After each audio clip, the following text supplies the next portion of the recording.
Yeah. Let's start slow. Start slow. Here, Why don't you start with a walk? Start with a long walk. Walk, come on. What do you mean, come on? Yeah. Walking is very healthy. I know. It's like running, but just slower. Fuck, I'm gonna do it, okay? Jesus Christ. I'm just worried. I just want you to ramp up slowly. I just don't want an Achilles injury. Oh, yeah, don't worry. I coughed yesterday and threw my back out, so...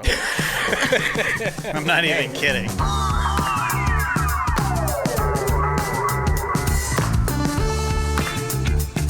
Hello and welcome to The Great Beyond, an Is This Good companion pod where I catch up with my friend and yours, Jason Doyle. Hello. Hi, JD. Thanks for coming and producing the show. It must be Halloween because she's dressed like JD. It's Rachel Doyle. I feel like I really fit with you guys now. This look is working. Is it? Now, she's finally succumbed. Yeah, she's finally succumbed. I know for a fact that's JD's shirt because we got that at an All-Star game in New York. Right. Yeah. So that's his. I'm pretty sure I've seen him wearing that hat before. Mm-hmm. Now, the only question is, are those your glasses? No. That wouldn't be easy to pull off. No. Well, we're glad to have you here, and you stole JD's hat. He had to put on this hat that he's wearing. He said it's too tall for him.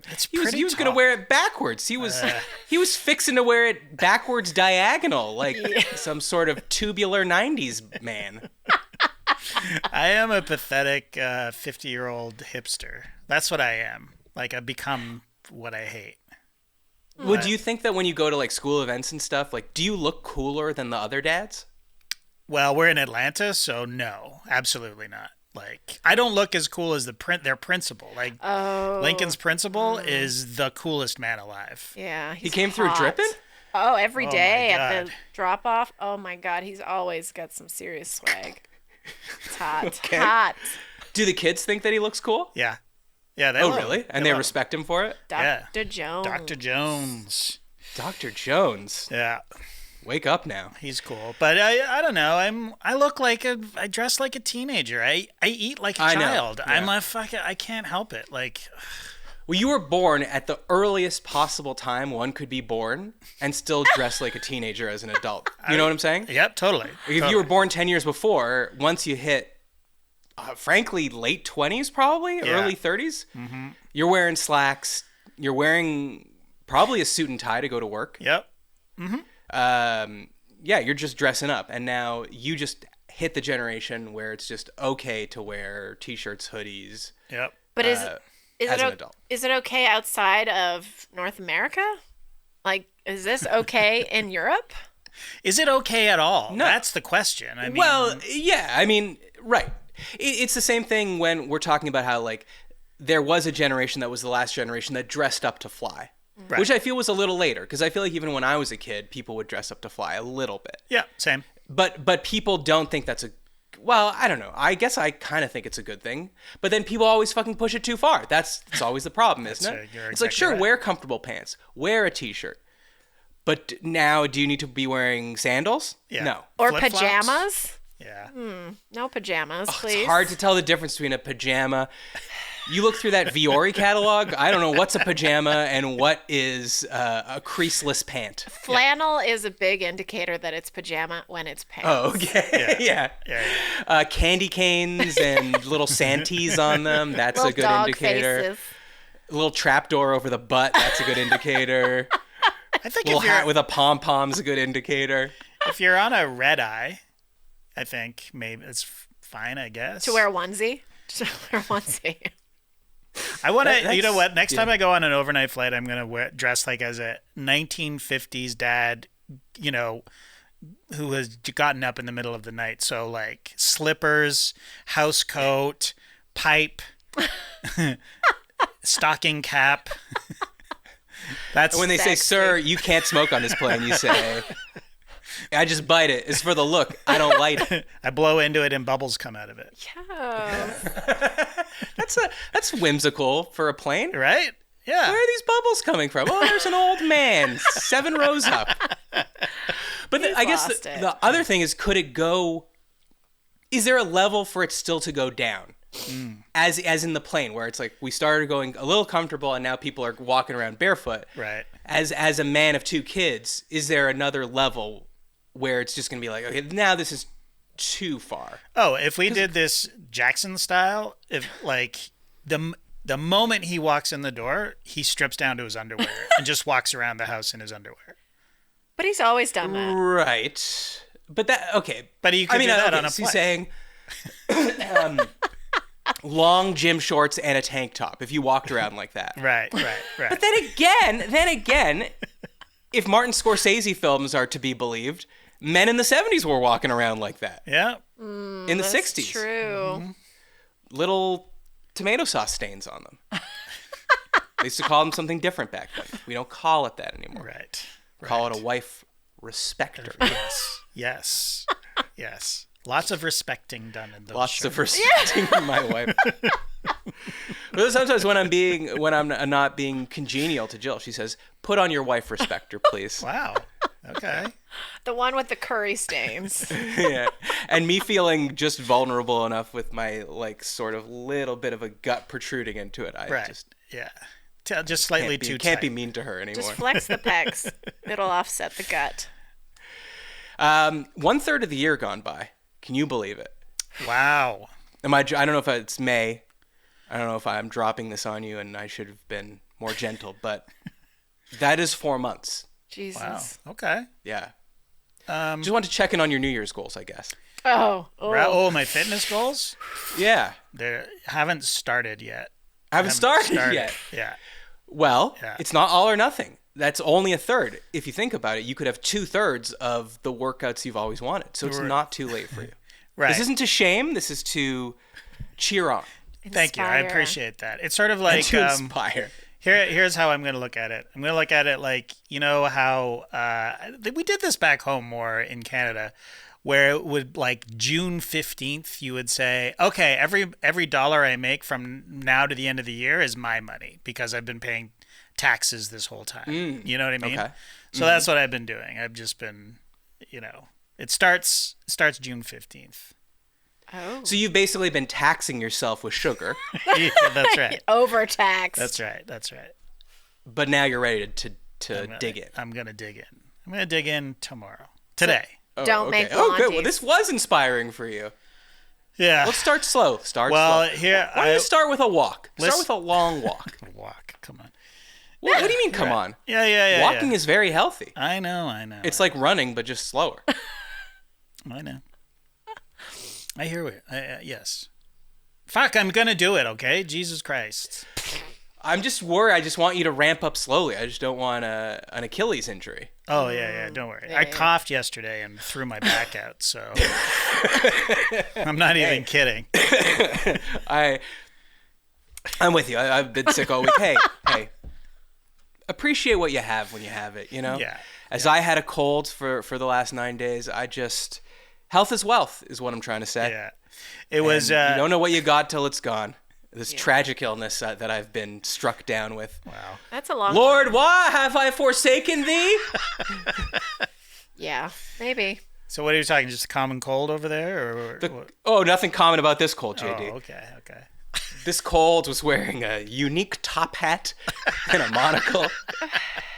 A dandy fop, if you will. Board shorts, and he was on a skateboard. It was crazy. It was a very uncommon cold. It was a triplet too. Not that common. Wow. Yeah, but we could say the common cold as much as we want, but this knocked me out. Oh, okay. 9 days is a long time. 9 days is a long time. Boy, did I plow through the Americans. It's done now. Oh, wow. We're not going to talk about it, All right. but it's done. Okay. Cool. So that was good. That kept me company. But no, I just don't feel great. But other than this week, my fitness goals did not start good January, but I feel like I'm in a good place now. Great. Because I'm doing what I'm telling you to do. Slow. Very slow and steady. Okay. For the first month, I was like, it's like, just pretend you're not even doing anything. Mm-hmm.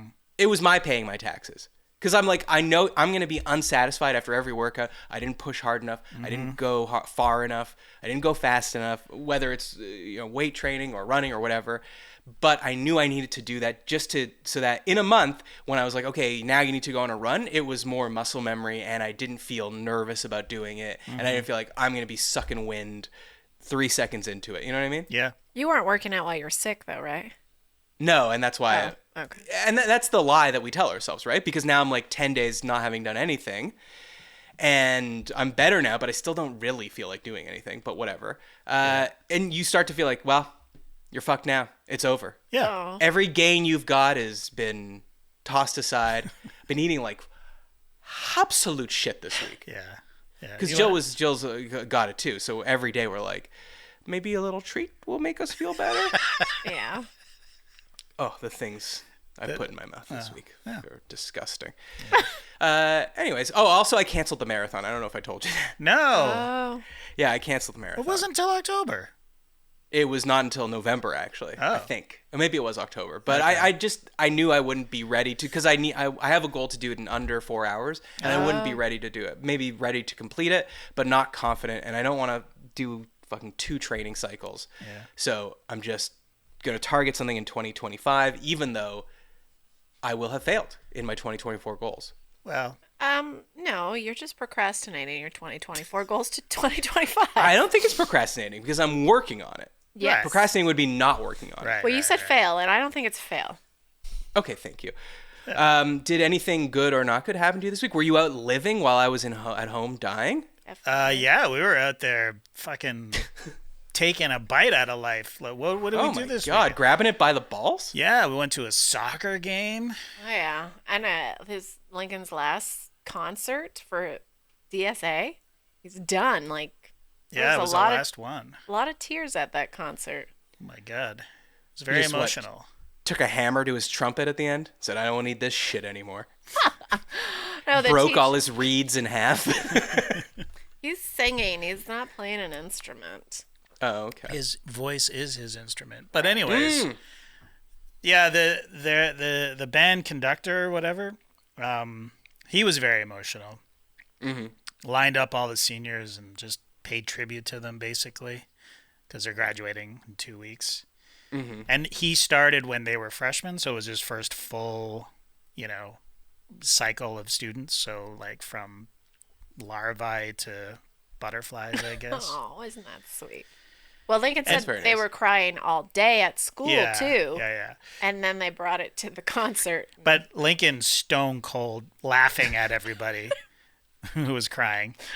But he is his father's son. He is, yeah. Ay. But the band leader sort of like, he kind of sabotaged the last 2 numbers because he paid tribute to them, and then they did 2 more songs, and then the seniors were completely wrecked.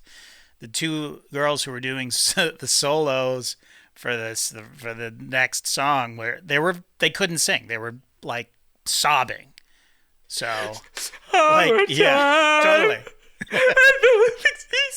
No, it was what was this? It was from Wicked. It was the it didn't help that the lyrics are like about friendship. Yeah, well, I'm better because I met you, sort of thing. And oh God, it was like hormones flowing big time. It was legit. Of course, emotional. absolutely. Are kids still singing Dionne Warwick's "That's What Friends Are For"? I don't think so. not last night. Oh, they don't know about crying. They don't know. They don't know. Oh, where that little harmonica riff comes in. That song is so cheesy and on the nose, but goddamn if it doesn't make me emotional. God, it's so good. That's what I was thinking when I was like, this is like the 20th concert that we've sat through since we've been at this school. Yeah. And I was like, God damn, if I was the band leader, I never would be, but if I was, I would like choir it a bit. You know what I mean? Like they stick to the standards. Do you know choir? It's like a hipster choir where it's just all these people, and they play drinking at a bar and they're singing like an MGMT song. Yeah, exactly. Or they'll just sing pop hits, right? Like and it's pretty cool. And you get like a guitar. You're hearing songs that you don't normally hear sung by a choir, and it's pretty amazing sometimes.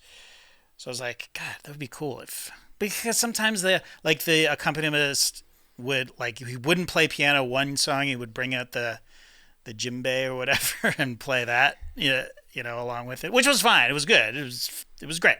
But I was like, fuck, we should bring the house down, you know, like play some hits. Yeah. You know what I'm saying? Play some hits. Yeah. And now if you could go back in time and think about all the joy this has brought you and your son, but also knowing the amount of hours you would have spent sitting there bored, do you think you would have talked him out of it? Joining? No, of course not. I enjoy it. I like it too. I'm gonna miss bored. it. Yeah, I was sad. Oh. So. Now I'm gonna cry. But you do have to sit through a lot of crap to get to, you know, not crap, but other children doing stuff, which I'm not interested in at all. I remember when I was in band, and I want to say I was young, like maybe 5th grade, 6th grade, and Lord knows what songs we were playing. Like Greensleeves? I don't fucking know. And I remember like they were like, all right, we're going to throw you guys a bone. Here's a fun one we're going to play. And it was the Mission Impossible theme song. Ooh, what did you play? Drums, weirdly, but not the kit. Like a percussionist, I guess. Okay, yeah. Which is, I was so annoyed. I don't know why I did that. I think I was too intimidated by the instruments.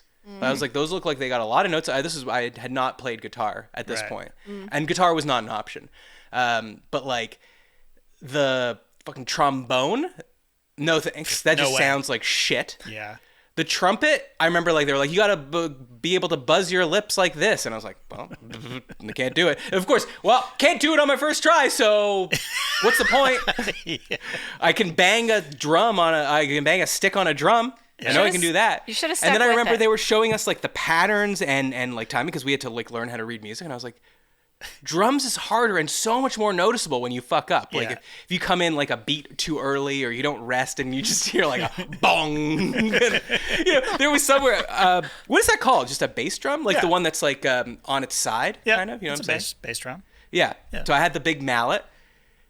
You know the fucking pressure on you when you're looking at that sheet music and you're like, okay, I'm not coming in. I'm doing a bong on the 4th note in like the 19th bar, and I'm there counting because it's not a song you know. Yeah. It's not like you're going like Bohemian Rhapsody and you're like, I know every beat and pause in the song. It's like some classical shit that I'd never heard, and you're just like arms so stiff, and it's got to come in like a bong, but I'm like so tentative, like boom. You know, like I don't want to. I don't want to draw attention to myself. Right. Anyways, it was a disaster, and I could have been putting that time towards like learning an actual. Right. Me on the sax, can you imagine that? Ooh, yeah. It's easy to imagine. Definitely. I mean, I'd be playing the riff to Careless Whisper. I'd be drowning in pussy. Yeah, you would be. Well, I mean, if you had stuck with that lip movement for the trombone, or Jill would have been happy that you had stuck with that. Moving on. Skills. Moving What do you mean, on. with the lips? Yeah. I mean, these. Okay. For motorboating and things like that? Okay. Okay. That's disgusting. Tromboner, baby. Tromboner. I have a riddle for you. Ooh. Okay. Okay. So this is like one of those things that got served to me on Instagram, like a headline of an article, and then I'm like, that's weird. So I go around trying to find the article. It turns out it's from like 2023, but whatever. Yeah. I didn't see it then. You didn't see it either. Okay, here's the riddle. I mean, it's a true story, but here's the riddle part of it. A girl matches with a guy on a dating app. Okay. They're chatting. He suggests a date and suggests a specific local bistro. She's super impressed because, you know, guys are sometimes very wishy-washy, or they're like, hey, why don't you just come over to my house or whatever. She's like, I like this guy's gumption. I like that he's direct. And I like that he's offered to take me out to this local bistro. She shows up. He's not there. She's like, oh, maybe a bit early. 15 minutes go by. She opens up the dating app to message him and be like, are you coming? Is everything okay? She sees that he has unmatched her. And I know you guys did an online date, but that means that when you go to the message tab, that person is not there anymore. That they don't thread exist anymore. is gone. It's just gone. Okay. It's disappeared. So she's like, shit, I've been stood up. But she says, well, I've already spent the time making myself up and taking the Uber. I'm going to order a meal and have some wine and have a lovely night by myself. And she feels good about it. She goes home and she starts scrolling through the internet, and then she realizes, quote, the restaurant is likely scamming me and other women out of our hard-earned money. Okay, here's the riddle part. If you had to guess, how? What does she think this scam is? That the restaurant is pretending to be a person? and wow, luring her to dates. That's not a thing. That happens. So, a classic internet. So here's what happened. Basically, she said, several days later, while scrolling through an "Are we dating the same guy?" Facebook forum. So these basically are because so many guys will go on dating apps and just be, players, as we used to call them. Yeah. But now with the added, rocket fuel of dating apps, they can just be messaging so many people and dating so many people and standing people up and treating people badly. So sometimes people have started these Facebook groups where it's like, are we dating the same guy? Because I feel like he's lying to me. Yeah. And they'll post this picture or some details about him. And then other people are like, holy shit, that guy, I went on 3 dates with him and then he asked me to meet his parents and then he disappeared and like shit like that, right? God. So she was on one of these things on Facebook. And she was thunderstruck by the notion that she'd been duped. A girl in the Facebook group recently had a very similar experience at the same restaurant. I just started putting 2 and 2 together, and it seems like way too much a coincidence for the restaurant not to be involved. Counterpoint. No, it's not. No, it's not too much of a coincidence for 2 people to be stood up at the same restaurant in New York City. Right. I mean, as a man, when I would go on online dates, and I was really trying to remember, had I ever been actually stood up? And I don't think that I had. But if I had, I've been there many times when I'm like 10 minutes go by, 50 minutes go by, and I'm like, oh shit, I'm going to get stood up. Right. And I just think, oh yeah, they stood me up. Right. And I leave. Right. So I don't think, there must be some vast conspiracy that explains this, because certainly no woman could not want to meet me. But obviously, do you think that there could be any truth to this? Does it even make sense? That's too much work for a restaurant way too much. Also, work. The risk of getting caught just seems not worth it. And they would the risk. You could just leave and not have a meal. Okay, so Rachel, that's what I was going to ask you. If you got stood up, would you stay, or would you sit at the table for 2 and order a meal and wine? I doubt it. I'd probably just have a drink and then go somewhere else. Maybe I wouldn't. Yeah, because they know, and I understand it's like, we're going to take matters into our own hands and stand up for ourselves, and we're going to say, I don't need anyone else to be happy. Right. But it's still a little weird to be watched as everyone knows that, well, she didn't order for the first 20 minutes, and now she is. If anything, move to the bar, have a drink, and you could get into a fun situation where maybe there's a cute bartender, and he's like, oh, you got stood up? And she's like, yeah. And he's like, hey, that shouldn't happen to a beautiful girl like you. She's like, oh, come on, you don't mean that. He's like, no, I do. I'm in love with you. She's like, what? Yeah, I'd much rather move to the bar and eat there rather than take up an entire table in a restaurant. Or text a friend and be like, meet me at this bar or something like that. Or my move would be definitely walk home, get a disgusting meal, like a Taco Bell style thing. Yeah. Eat it on the couch. Much cheaper. Watching a movie, drinking at home. Mm-hmm. Saying we'll take on the world again tomorrow. It's much more likely, you just made me think that if it's a conspiracy, it's a bartender. You know what I mean? It's a staff member in the restaurant wanting to meet single women and sort of preying on their stood-upness. You know what I mean? Oh, that's interesting. So they're laying the traps. Not the business, but an employee at the restaurant. Like getting some down pussy, like Desperate Times. Yeah. Gotcha. She's down. She's going to put out a lot easier. Well, wouldn't it make the most sense if this was truly a scam for it to be a woman catfishing a guy? Or no. How dare you? What are you trying to say? Well, what I'm trying to say is it actually makes more sense for the guy to okay, a girl to do it for the guy. Here's my reasoning. Okay. She shows up. Yeah. The girl that's catfishing the guy that works for the restaurant shows up. The guy shows up. The guy is going to pay 9 out of 10 times on a date, right? Right, yeah. So they eat a meal. Maybe she even runs up that bill. Maybe she says, I'll have the lobster. Maybe he says, this is a Mexican restaurant. He says, I don't care. Find me a lobster. And then the guy pays, and now the restaurant has a 2-person tab that they've just racked up. You know what I'm saying? Yeah. Rather than the other way. It just, I don't. It just doesn't really. It's too much because work. I would say 9 out of 10 times the person that gets stood up is going to leave. They're not going to say, give me food and drink. Yeah. Oh. Yeah, but if I was a bar owner and I wanted my bar filled with single women, It's not a terrible idea. And then it's ladies' night every night. You just like I cast a wide net. You just have like that guy, the guy who had all the Pokemon Go things on his bike. You get that guy. And what is that guy? You never seen the picture of this dude or the video of I think he's in Hong Kong or somewhere like that, and he's playing Pokemon Go, but he's got like 50 phones on stands on a bicycle, and he's like trying to catch them all. You don't see people catching Pokemon much anymore. Not anymore. No, it's an older video. There was a time. But you could get that guy or somebody like that with like 50 phones, and just try to just fill up the bar with a bunch of women who just got stood up. And then you do it on the night where, the men's beer league is just finishing up and they pile into the bar. Do you know what I mean? Oh, that's good. Yeah. Or why can't you just do both? Why can't you have someone catfishing the men and someone catfishing the ladies? So then they approach the bar. Guy goes, oh, hey, my name's John. What's up? Like, how you doing? She's like, not so great. I just got stood up. He goes, that's so weird. She says, why? He says, I just got stood up. That's right. Fucking. Now you got now we're writing a rom-com. Get Sydney Sweeney on the horn.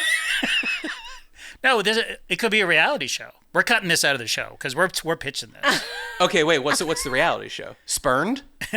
Yeah, Lonely Stood Up Club or something like that. The Stood Up. It's like a dating show, but everybody there has been stood up, but they got catfished by the show. You know what I mean? Oh, so the show. So the catfisher is like, meet me at this television studio in Burbank. Well, it would be. That's an odd place for a date. They walk in expecting to see like a table with a candle on it. And it's Ryan Seacrest, and he's like, ha ha ha, you loser! Gotcha. You thought that guy would be into you? You fucking suck! Now sit down, because we got a bunch of other losers that are more your speed. Yeah. I don't know, something's there. There's something there. There's something there.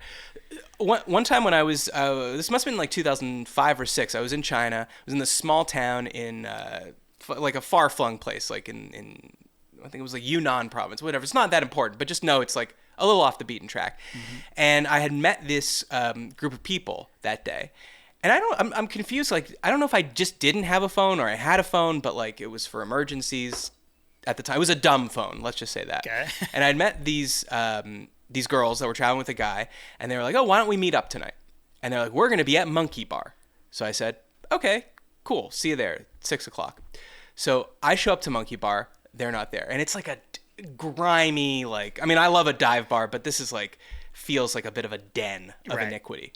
And it's like, it's almost like in a trailer, and the floor is all, not like gym crash pads, but similar. Like you're walking on it and it's unsteady, and there's just a bunch of like Afghans and like, dirty ass carpet over them. So you're just kind of like, whoa, like you're in like Apollo 13. And I sit down, and this guy is like, oh, do you want a beer? And I'm like, oh, fuck, like, well, I don't know, like, if we were just meeting here and then we're going to leave, or I kind of expected them to already be here and then we would go somewhere else. So I'm like, I don't know if I should order beer. And I'm like, yeah, do you know Adva? I still remember her name.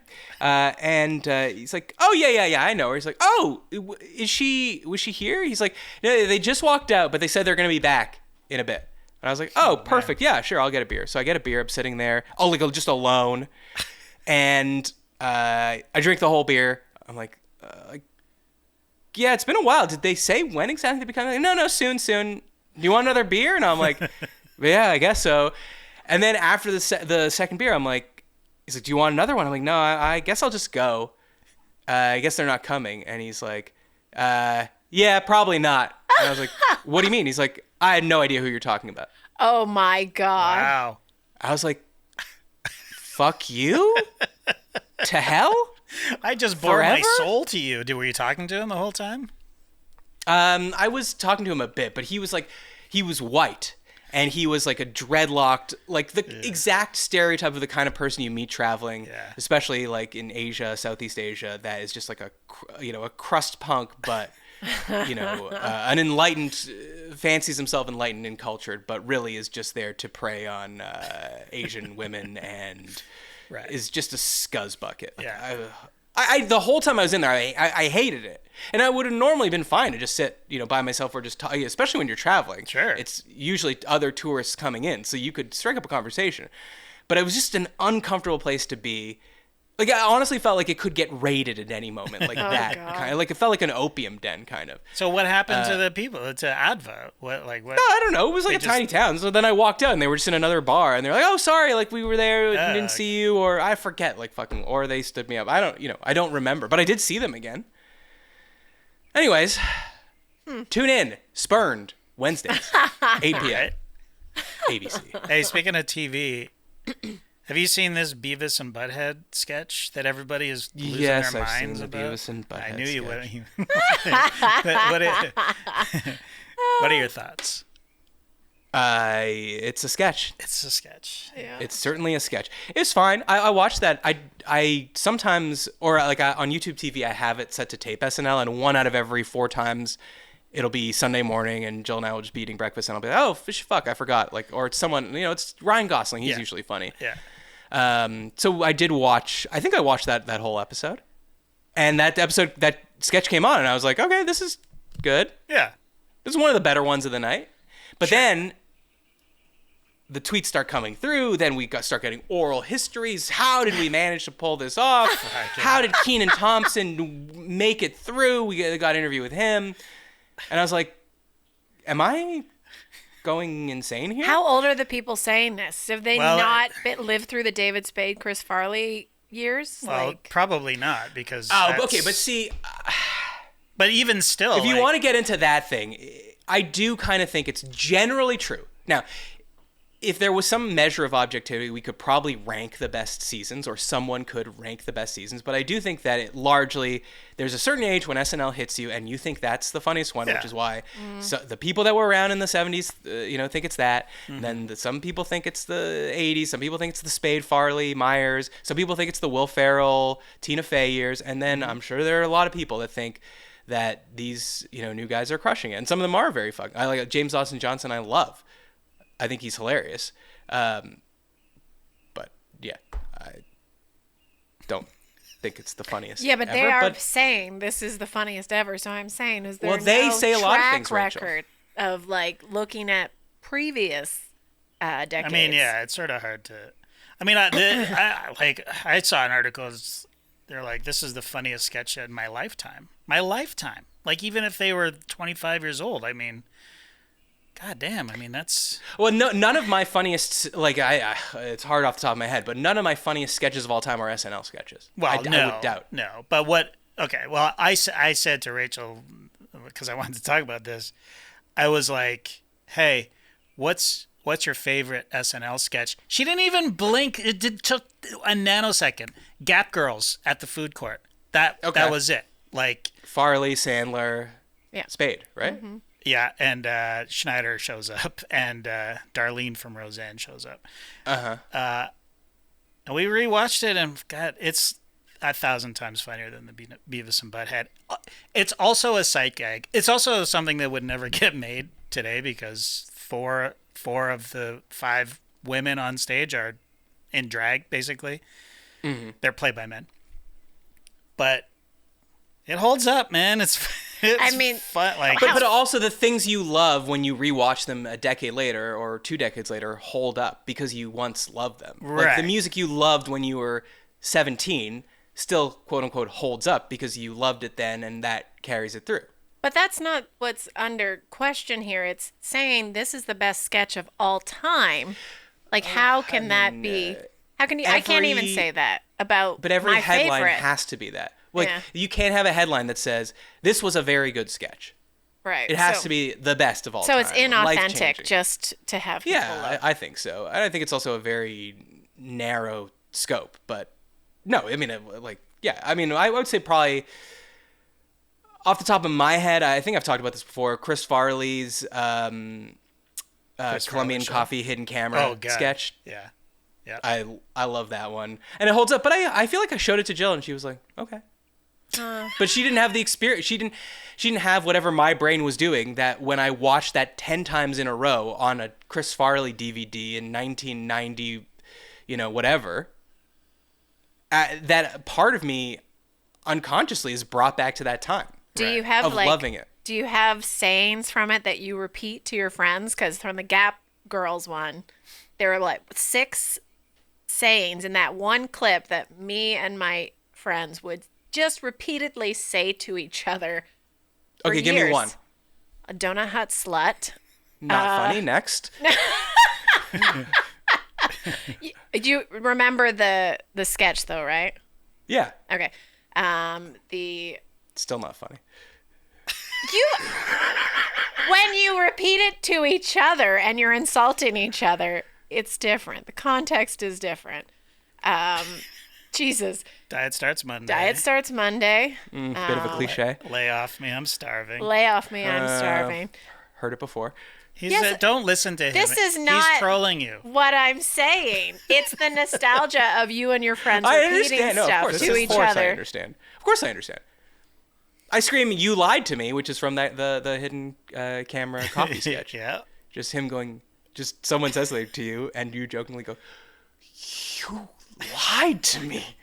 And then people are like, "What?" Because that's not funny in and of itself. No, That's funny to no. me because well, that's what all quoting funny movies is, right? It's just it's a reference. It's not funny in and of itself usually.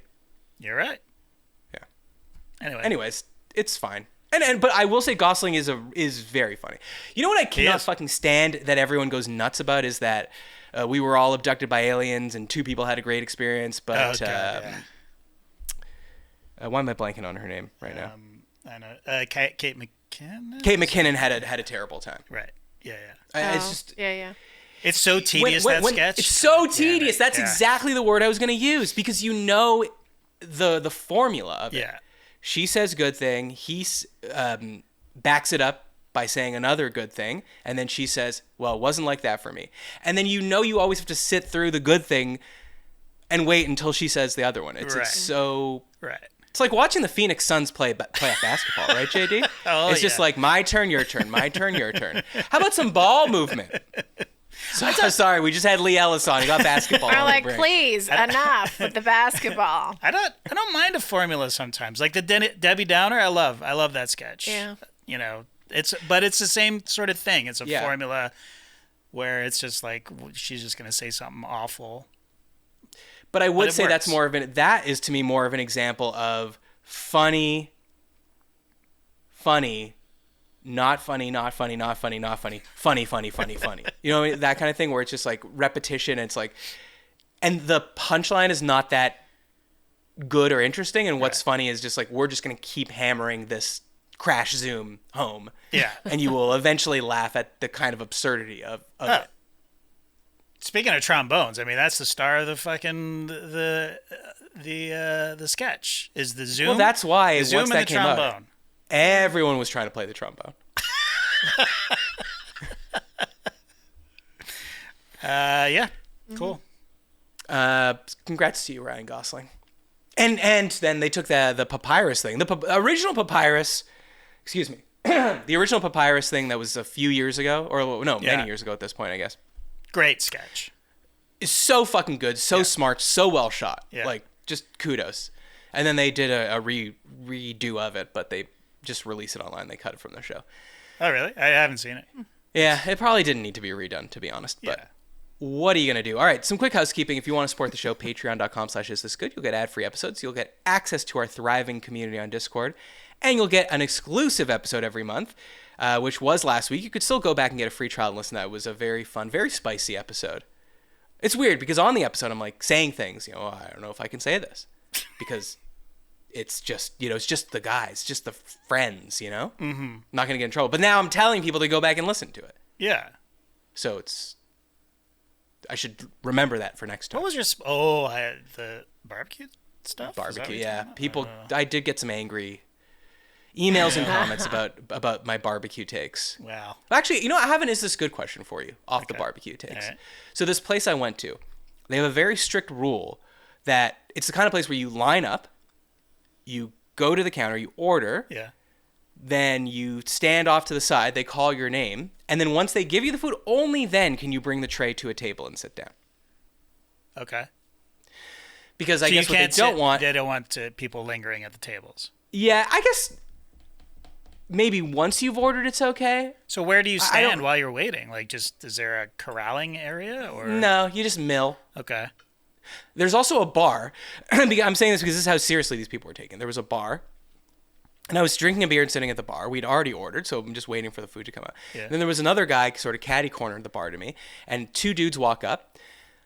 One guy goes, okay, I'll go stand in line and order, and you just get a beer. So now there's only one person sitting at the bar. The bartender comes over and is like, what can I get you? He says, I'll have a beer and a Pilsner for my buddy or whatever. The guy goes, yeah, just so you know, you can't wait here for your food. At the bar.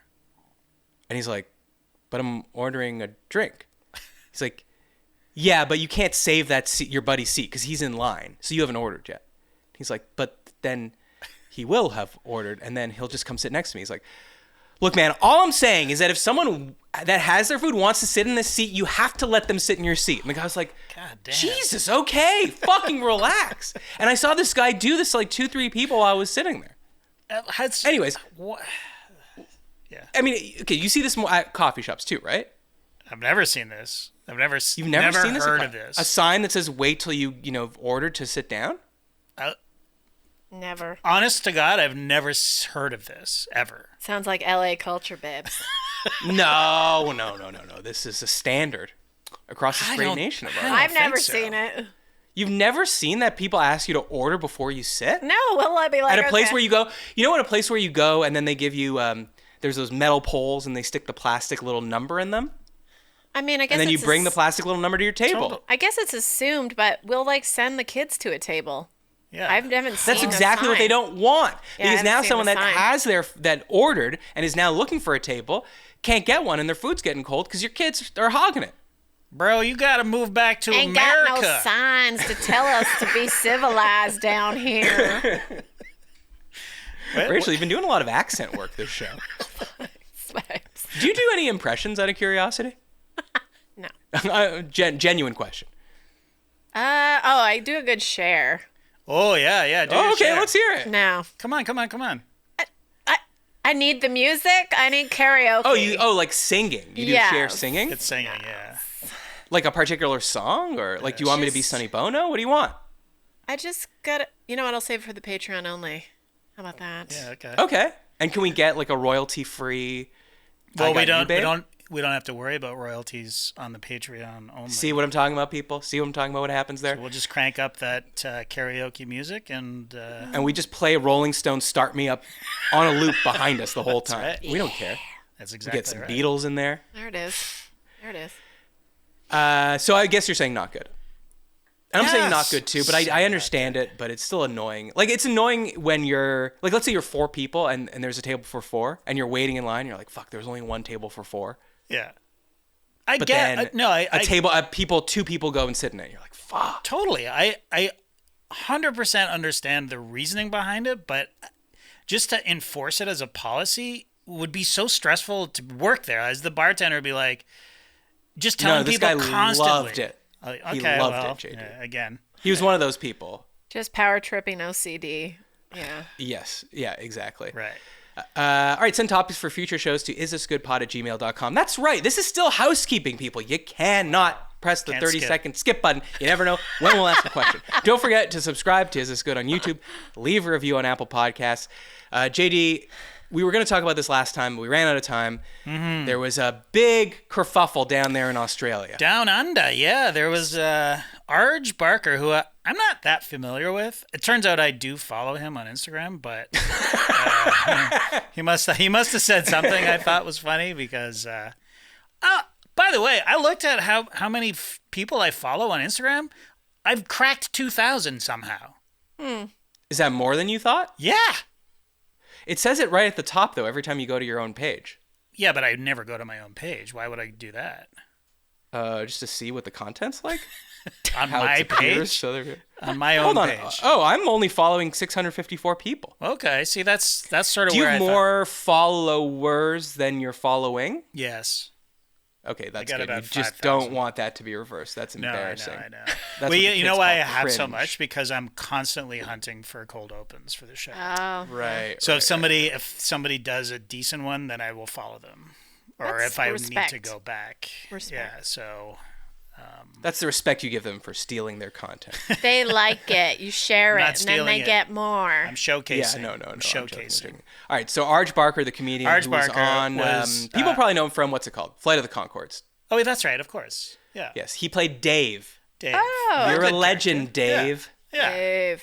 Not I a mean, that's well where I know him fleshed from. out character on that show. Not that any of them were necessarily, but No. Dave was sort of an anomaly. And I don't know how omnipresent he was throughout Yeah. the show. Me neither. He was definitely in some. He was definitely in the pilot yes. because for that's sure. the most beautiful girl in the room Right. at Dave, and it's at Dave's place. That's right. But anyways, not a marquee player in the No. show, but still where I know him No. from. He's what I guess like an alternative comedian. Yeah.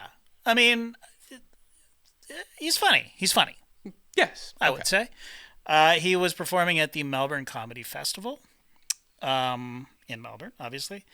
And he kicked a mother and her baby out of his show for being a baby.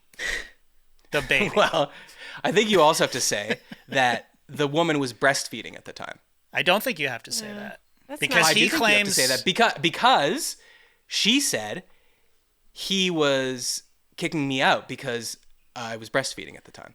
But that's what she's claiming, but that's not Yes. what he's saying. I'm just trying to present all sides, and then we can tell her she's Where was she situated in the fourth auditorium? row. Fourth row. Fourth row. The baby was not crying, I guess, because it had a tit. Well, in its mouth. that's at issue. That's what's at issue. The woman said that the baby had a bit of a whinge. Very Australian thing to say. A bit of a And whinge. a bit of a But I don't gurgle know. and a bit of a whinge. In Australia, like, because like everything is downplayed. Does that mean the baby was crying? They're like, Probably. oh, just a bit of a whinge, mate. Yeah. Yeah. Yeah. Anyway, Arj says he found it distracting and kicked her out. Yes. I wanted to bring this up to get Rachel's take on this. Why? Because she's a woman and she's breastfed and she's a mother? Yeah. Okay, so which angle? Let me see. I was always tits out anywhere to breastfeed because fuck everyone if you don't like it. Tits out. Free the Yeah, nipple. but you free have the nipple. very nice tits. It's easy for you to do. Like, I don't think you can really tell when a tit is in a baby's mouth how beautiful the booby is. But I'm also very cognizant of the people around me and not wanting to make people uncomfortable. And I would never take a fucking baby to any sort of event that I could ruin the majority of the people's But because time. it could make them uncomfortable or because it's distracting to have a baby cooing? Uncomfortable during is someone's all of setup. that. Uncomfortable is all of this. Yeah. If you're. Oh, yeah. okay, see, I disagree about that. Like, women have to exist. Yes, So, but like, women also, like, I mean, I existed and it would make me uncomfortable to be the center of attention when there's somebody at the front of the stage performing for everyone that people have paid for because my baby is taking over the fucking show. Like, But I want to be clear, what's making you the center of attention? If your baby is completely silent and breastfeeding, or if your baby is you don't making know noise? that that's going to happen. You don't know that the baby's going to be silent the whole time. It's a fucking baby. This is Well, like chaos. I completely in a agree with you. I'm just trying to skin. say that, like, breastfeeding, if we could just say guaranteed this baby will not make a sound, That's and not- it's fourth row, and he can't see her, like, he just But it's hears her not because it's a fucking possible. stage. It's not possible I'm to just guarantee saying, in that. theory, the breastfeeding is not the issue to me. Of course not. not. The It's not at breastfeeding all. is not the problem at all. But a lot of people tried to make that the issue. I know. It's That's the bullshit. annoying part. It's bullshit. People are no. There's a lot of sacrifice with having a baby, and I think a lot of people don't want to make a sacrifice. They're like, I want it all, and I can have it all. But really, Yes. that's not fucking true. Yeah. It's Right. not fucking true. You need an entire community to make this work without fucking suffering. And there's And sacrifice. even still, you have to make sad. Like, Yes. look, you're going to have a baby for the first year. You're not doing much. That's it. Jackson had colic, and we were so trying to get over that for years. We didn't take him to travel for what? Till he was over 4? Because he was such a little baby demon. Like, no, I can't do this. It's too stressful. He still is in his own way. He is. But he's precious. Well, okay, so here's a quote from the article. When asked if she would go to one of Barker's gigs again, Ferranda's the woman, said, "No. And the sad bit is, I've been to a lot of his shows before children, and you kind of lose yourself a bit when you have kids. And I was just trying to get back to something I enjoyed before I had kids." But you must be able to have someone help you for the night to give you that break. You need to also separate yourself from the kid once in a while. She had family with her who walked out in solidarity when she got kicked out. Somebody stay home and give her a night off, for fuck's sake. Exactly. Fucking somebody pay the babysitter. She can't afford it.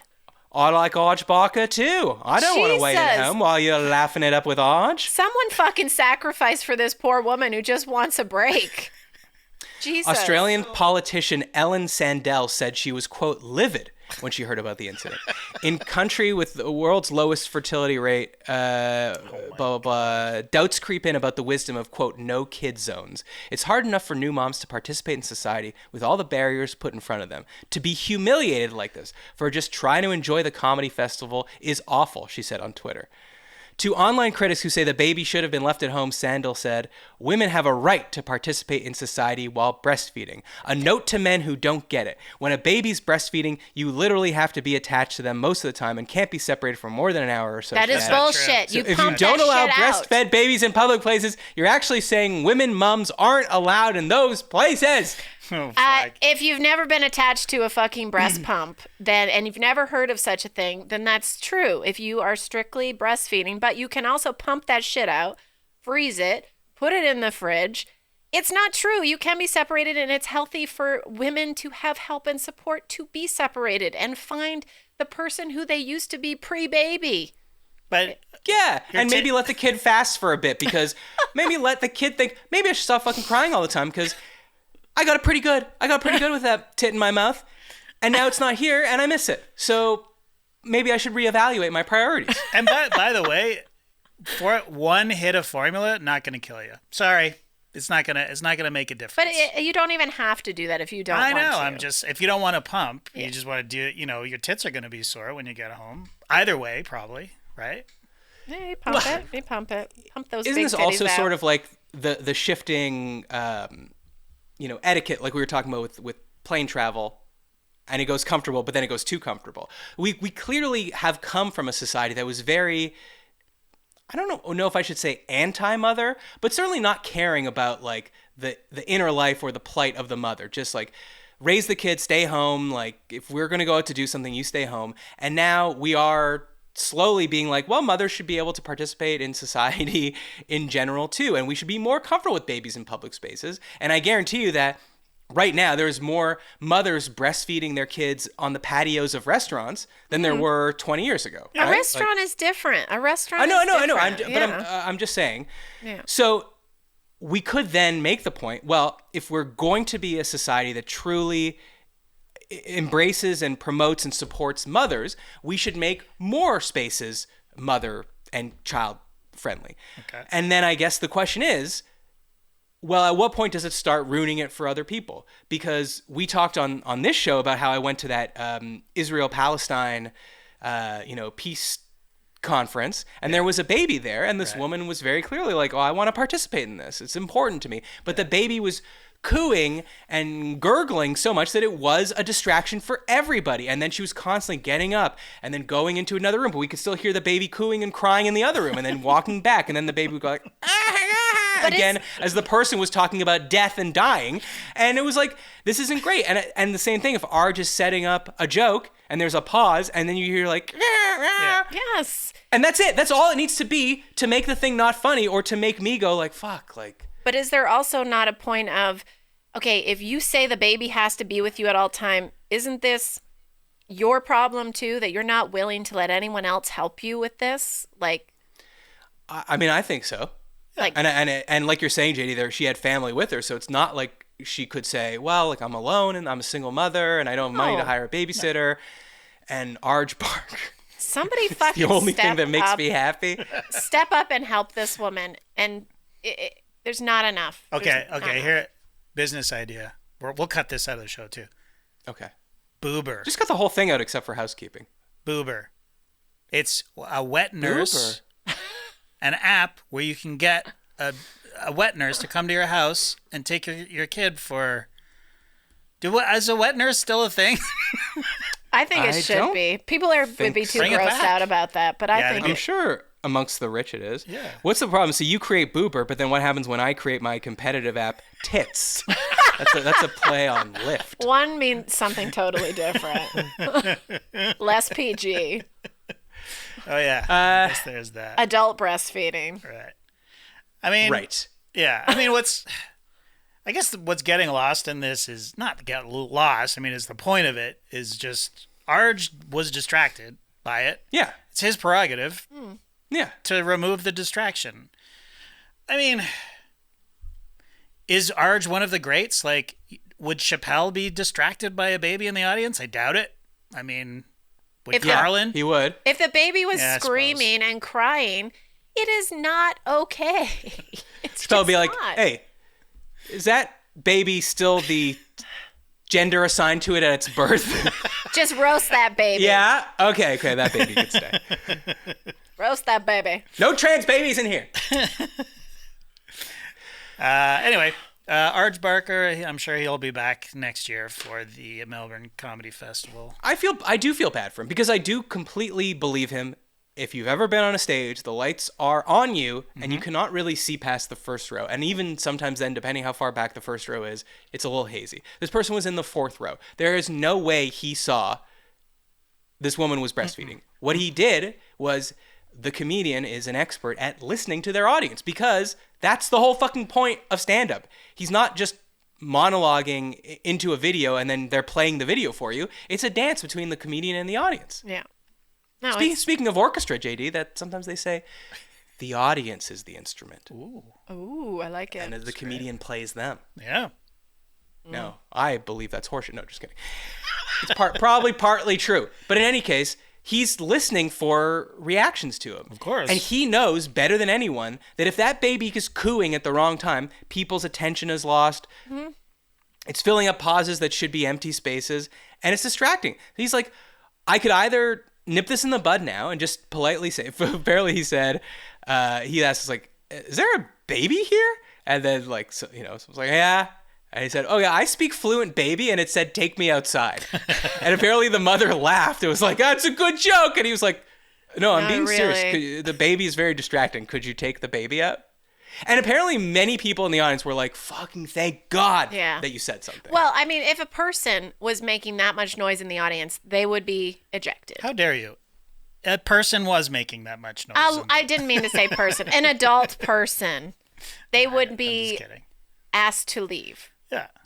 Okay, well, there also was apparently a 15-year-old age minimum for the venue. Mm-hmm. All right, so... Oh, and she knew that? Like, come on, you're just but a baby is not...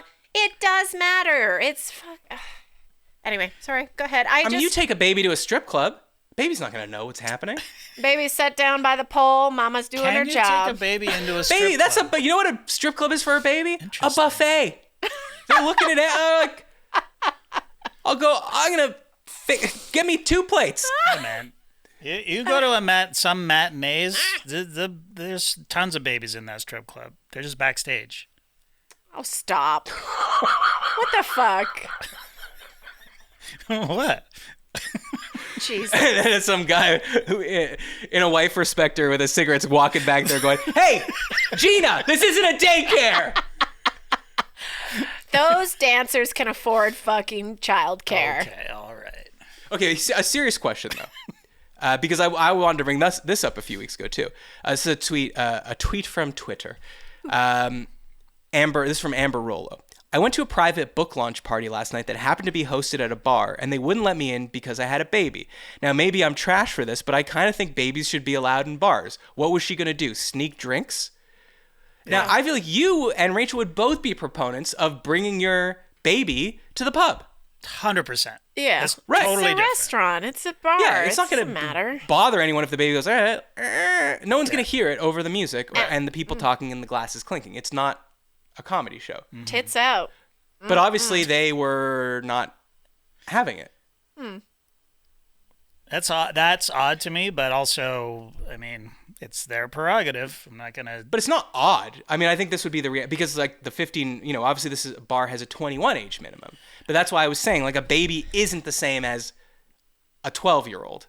Right. You wouldn't bring a 12-year-old to a bar. Yeah, we're talking about a book launch. We're not talking about like a 11 p.m. like Studio it's not taken to the club. Or anything. Like, yeah. Anyway. All right. So we're saying we got to find a balance. We got to make spaces more baby friendly. We got to welcome mothers into it. We got to not make mothers feel ostracized. But at the same time, mothers have to know that like when it's a performance, you don't bring a baby that could be crying at any time. But also, mothers need more support, and more family members need to be a part of raising sometimes children. That's not possible. But sometimes in this it's not case, possible. It was. And when it's not possible, you just sort of have to go, well, I guess I'm staying home for a year. But also, there should be more help. There should be more help. Okay. Yes. Well said. Yeah. And I'm sure it's coming soon in this country where you literally don't get any maternity leave. Yeah, exactly. Yeah. I think I've told you this before off air, but at Blue Mountain, we had an editor at Turner, and she was pregnant. And I was, seeing her every day basically as she was getting more and more pregnant. And then she was starting to tell me like, okay, well, I'm going to be taking like these days off and the due date's this day. And then she would come in and as it got closer and closer, she was uncomfortable and tired and very understandably. And I was like, geez, I feel so bad that you're here. Like, obviously it's fine with me if you take time off. Why don't you? She's like, what are you talking about? Like, people here come to work till the day they're giving birth. Yeah. Because if you're lucky enough that your company gives you 2 weeks off, then you're like, well, I don't want to take them before. Right. And that is, so people know in Canada, or I don't know, I guess maybe it varies province by province, but you can basically get almost a year off from the government, and you get what, like 75% match of your salary for a year? Yeah, it's a little less than that, but yeah. Okay. But yeah, the government will match, and they'll pay you, the government will pay you, and then to a cap. And then if you work for a decent company, they'll usually top it off. They'll top it up. For a year. But down here, it's what, 2 months? No. It's nothing. No, it's not nothing. Like, if you have a good job, I've heard like 8 weeks. Right, that's but that's dependent. private though. That's you happen to be working for a company that would give you time off. But 2 months off, maybe some big companies would do 2 months off. Yeah. But a year is unheard of. Yeah. Like, anyway. You got to get that baby into comedy. Rachel, before we go, did you have I had anything to bring up? Because I know I jumped in. No, that's earlier.